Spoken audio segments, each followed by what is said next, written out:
Hello guys, welcome to my channel. Today we are going to see how to fix a can't connect to a network error in Windows 10 or Windows 11.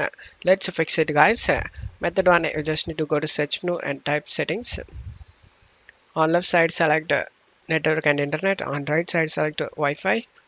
In here you just need to select manage non-networks. You just need to find the network that you're getting this problem and select the forget option next to it.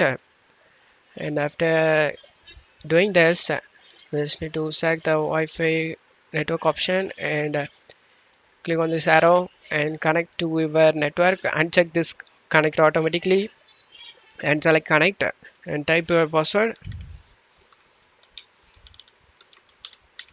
and select next. And now check if the problem solved or not. If not, method 2, you just need to go to search menu and type view network connection, click on open it. Just need to right click on your Wi-Fi and select diagnose. And in my case, you were connected to the internet. We didn't find any problems with your network. If your case may be different, you just need to follow the on-screen instructions, and this will help you to fix the problem, guys. And that's it for today's video, guys. Give me a like and subscribe. Thank you.